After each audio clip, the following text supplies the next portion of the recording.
Toto Wolff had a theory about Ferrari, a theory he was confident about. Then Silverstone happened. A rear wing. Nobody outside Maranello expected a matter. A sprint pole nobody predicted. And one more thing. A Ferrari engine upgrade, still unused, still sitting in reserve for the second half of the season. It started with a sentence Wolff does not usually say.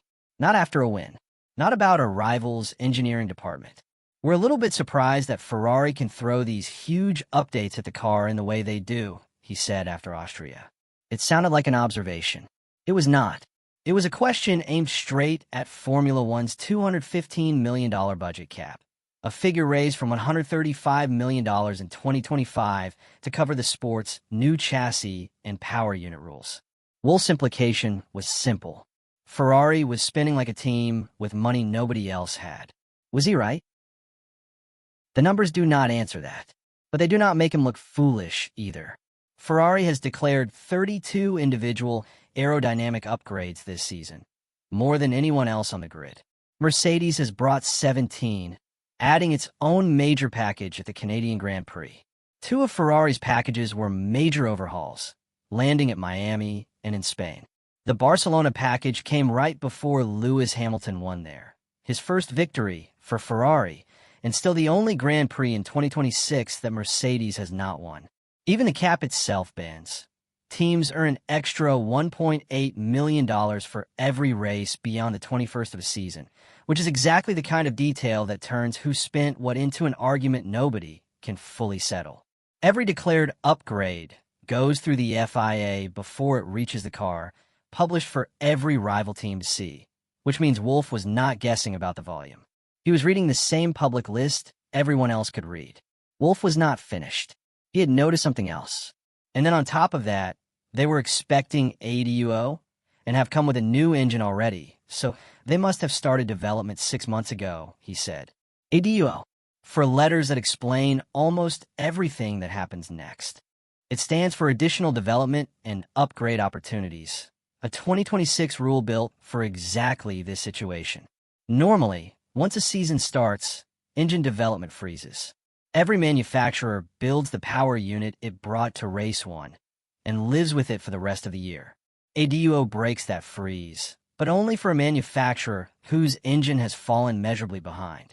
Ferrari's internal combustion engine had been assessed at more than 4% behind the benchmark.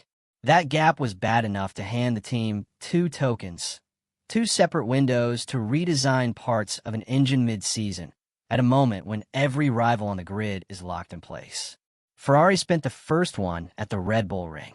The entire team at the factory is now working relentlessly to make the most of the additional opportunities provided by the ADUO mechanism, said Power Unit Director Enrico Galtieri, describing months of work compressed into a single race weekend. The second token has not been touched. It is still sitting in Maranello. Ferrari finally had its new engine in Austria. Then something unexpected happened. The result barely changed. Hamilton finished 5th. Leclerc was 8th. Mercedes and Red Bull took the podium instead. A brand new engine, and the scoreboard barely noticed. The problem was never that the token had failed to do its job on the dyno. It was that a single ADUO upgrade, delivered mid-season and rushed into a race weekend, was never realistically going to close a gap that had been building since the start of the year. That gap, between what a part is built to do and what it actually delivers on a Sunday, is exactly where Fred Vasseur stepped in. He did not let the accusation sit. I found it quite ironic, coming from Toto and Mercedes. Vasseur told reporters at Silverstone, "When we're developing, we are cheating." Asked outright whether he thought Wolff was accusing Ferrari of breaking the rules, Vasseur did not dodge it. He said that was the only place the logic could lead. He also made clear he saw no reason to raise it with Wolff privately, calling it better to avoid speaking about directly. And he defended the pace itself. "I think it's better to have a couple of tenths for 5 races than just a couple of tenths for the last 2, he said, a reminder that a Friday lap time, before anyone knows another team's fuel load, tells you far less than it looks like it does. Bring performance early, his argument went, and it compounds across a season. Save it, and it only ever helps you once. 2 team principles. 1 suspicion. Neither side backing down. in a circuit waiting that was about to test which one of them was closer to Vasseur had made his philosophy clear before Silverstone even started. Bringing performance early, he argued, was simply the more efficient strategy, not a workaround, a calculation. The more performance you can bring at the beginning, that we are all in the same boat, he explained to reporters, framing it as a principle every team could apply if they chose to. Whether Ferrari's rivals actually had the cost cap room to follow that principle was, of course, the entire Silverstone was not a friendly track to arrive at with an engine question mark. 5.891 kilometers. 66% of the lap at or near full throttle. Copse, Maggots, Beckett's, Chapel. One of the most demanding high-speed sequences left in the sport. Corners taken with barely a lift of the throttle. Under 2020 SXS regulations, power is split almost evenly between the combustion engine and a 350 kilowatt electric motor, a far bigger share of electric power than any previous generation of hybrid Formula One car has carried. That motor needs braking to recharge it. And Silverstone barely lets a car brake hard enough to do that at all. Between turns 5 and 15, several corners pass without a genuine braking zone in sight. A stretch of track where the battery simply drains and has nowhere to refill. Every team arriving that weekend understood the same equation. Whoever balanced aerodynamic efficiency against energy deployment most precisely would have the advantage, regardless of which manufacturer's badge was on the engine cover. It felt like a different track, said Max Verstappen, after running the layout on the simulator.